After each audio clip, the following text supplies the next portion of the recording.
नमस्कार बच्चों, मैं डॉक्टर वंदना मिश्रा, प्रवक्ता संस्कृत, राजकीय बालिका इंटर कॉलेज कटरा प्रयागराज। आज का वीडियो विशेषतः कक्षा 10 के बच्चों के लिए बनाया गया है।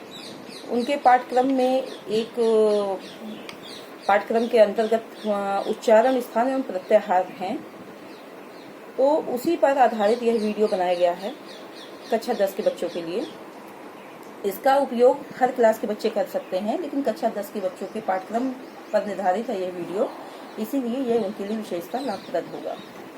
बच्चों, उच्चारण स्थान, आज का मेरा टॉपिक है उच्चारण स्थान एवं प्रत्याहार। बच्चों, उच्चारण स्थान से आप क्या समझते हैं? सबसे पहले तो यही पूछा जाएगा कि उच्चारण स्थान से आप क्या समझते हैं। तो जब भी हम कोई चीज बोलते हैं या उच्चारित करते हैं, वही उच्चारण है। और उच्चारित करने के लिए मुख के विभिन्न अंगों का प्रयोग किया जाता है। मुख के अंदर विभिन्न प्रकार के अंग है। अगर आप अनुभव करें तो आपके मुख के अंदर जीभ है, दांत है, और आपका ओठ है, आपका तालु है, मूर्धा है। बहुत सारे ऐसे अंग हैं जिनका प्रयोग करके ही आप वर्णों का उच्चारण या शब्दों का उच्चारण या अपनी बातों को रख सकते हैं। कहते हैं कि मुख के अंदर स्थान, विभिन्न प्रकार के स्थान हैं, और जब हम वर्णों का उच्चारण करते हैं तो वो हवा वहां पर दबाव बनाती है, और जब हवा का दबाव बनता है तो उसी के आधार पर मुख से वर्णों का उच्चारण होता है। मुख के अंदर मुख्य रूप से 5 प्रकार के विभाग होते हैं। इन 5 विभागों के प्रत्येक विभाग से एक एक स्वर की, या एक एक स्वर का मतलब यहाँ पर वर्ण से है, एक एक वर्ण की उत्पत्ति होती है, और ये ही 5 स्वर जो होते हैं शुद्ध स्वर कहलाते हैं। स्वर उसको कहते हैं जिसके उच्चारण करने में आवाज बहुत देर तक बोल ली जाए या लगातार उसका उच्चारण किया जाए।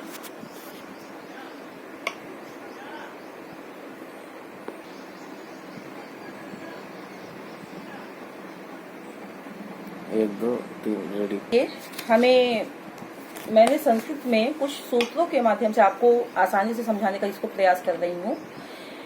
जैसे अगर हम सूत्र देखें तो सूत्र के माध्यम से आप इसको आसानी से समझ सकते हैं। जैसे अकुह विसर्जनीया नाम कंठः, यानी कि छोटा बड़ा आ या ह्रस्व आ, दीर्घ आ, कवर्ग, कवर्ग के अंतर्गत आपके 5 वर्ण आते हैं, का खा गा घ उंगा, और हा और विसर्ग का मतलब आहा।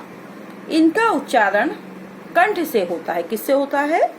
कंठ को आप गला भी बोलते हैं शुद्ध हिंदी में, कंठ से होता है, इसलिए इनको हम कंठ से उच्चारित करते हैं। इसीलिए ये सूत्र कहा गया कि अकुह विसर्जनीया नाम कंठा।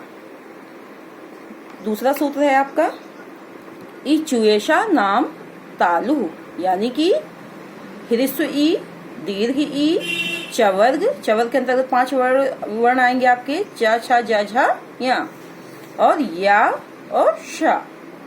इन वर्ण का उच्चारण हम तालु के माध्यम से करते हैं, इसलिए ये वर्ण तालु के अंतर्गत आते हैं। अगला सूत्र है आपका ऋटुड़खाणाम मूर्धा, यानी कि ह्रस्व री, दीर्घ री, टवर्ग, र और सा। इसीलिए अभी हम ये 3 सा अभी आपको बाद में अगले वीडियो में बताएंगे कि इनको हम कैसे उच्चारित करेंगे। जिसे आप लोग षटकोण वाला या खटकोण वाला सा कहते हैं, इसको हम मूर्धन सा, शुद्ध संस्कृत में मूर्धन सा बोला जाता है, क्योंकि इसका उच्चारण हम मूर्धा के द्वारा करते हैं। लि तुलसा नाम दंतः, यानी कि लि, स, तवर्ग और ला। तवर्ग के अंदर 5 वर्ण आ जाएंगे आपके, ता था दा धा न।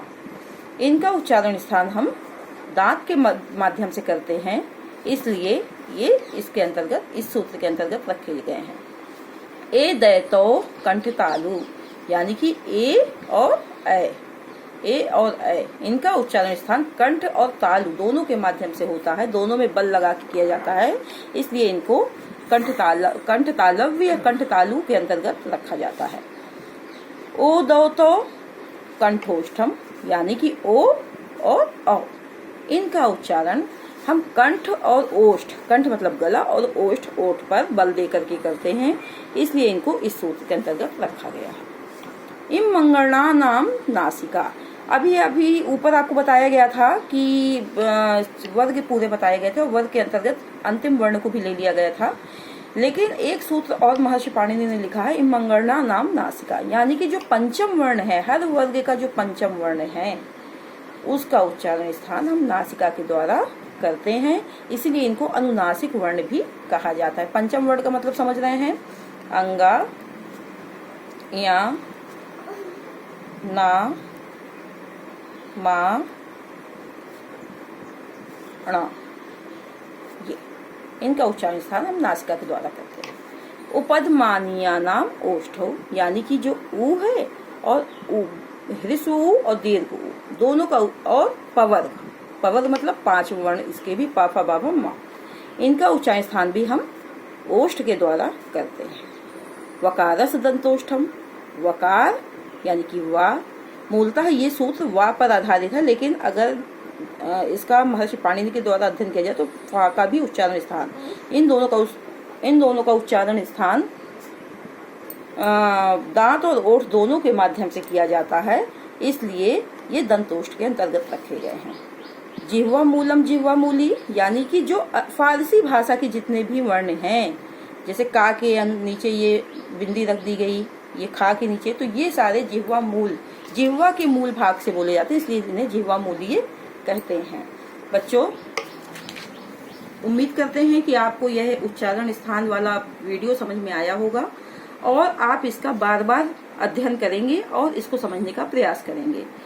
अगर आपने इनको समझ लिया तो आपको संस्कृत व्याकरण जगत पे पकड़ बनाना या उसको पढ़ना बहुत आसान हो जाएगा। इसके बाद हम अगला वीडियो प्रत्याहार पर बनाएंगे और उसको आपके समक्ष प्रस्तुत करेंगे। धन्यवाद।